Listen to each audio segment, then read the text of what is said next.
What's up, guys? Today on Jake Jones Comedy, we're going to be talking about Kamma. And no, not just the kind I be stacking in my checking and savings accounts and investment accounts and gold accounts and Californium accounts and bauxite accounts and lithium accounts and not Bitcoin. Anything but Bitcoin. I will pound a motherfucker's booty hole who fucking talk about. Anyway, gay. No. Today we're going to be talking about Kamma, or karma in the English language. Oh, I should fasten my seatbelt because I still need. You know the thing I need more than anything, guys, for this Maserati. You know the only thing I fucking need more than anything is a goddamn one of those beer openers that doubles as a seatbelt buckle. Because you know what, bro? For me, it was always like, I don't need insurance. I don't need seatbelts. Because if I die, I deserve to die. That's always been my mentality.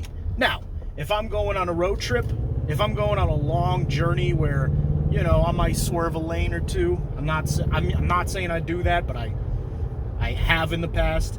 Then, you know, wear a seatbelt. But you don't have to wear a fucking seatbelt all the time. Okay, motherfuckers? It's like I'm sick of this safety shit.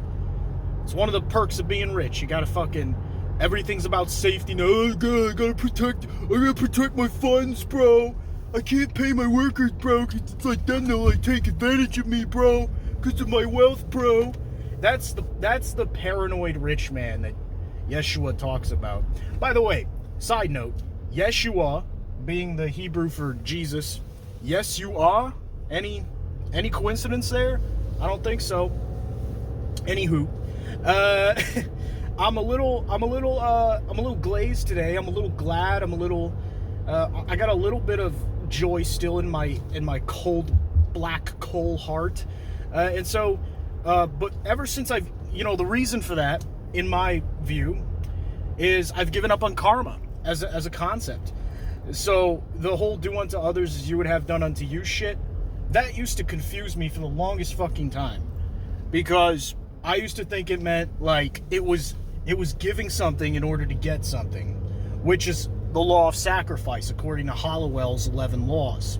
So the law of sacrifice is it's a man-made law, and you know, it's like it depends on what you mean by sacrifice. These words all have like various interpretations to them.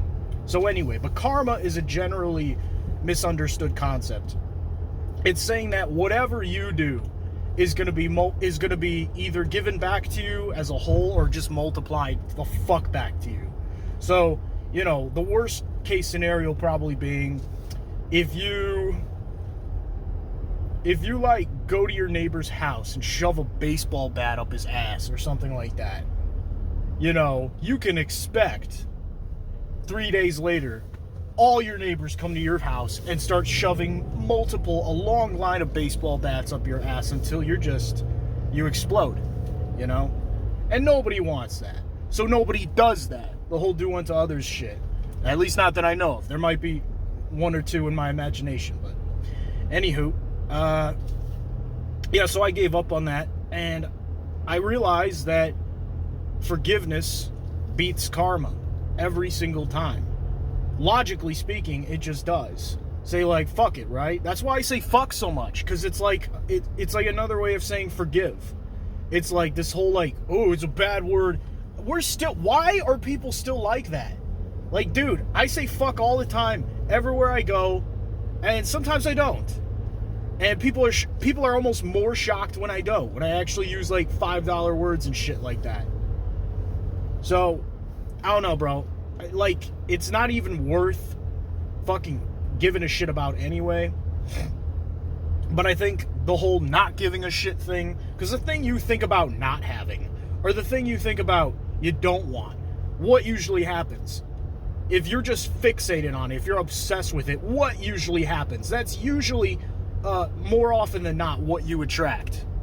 Am I wrong about that?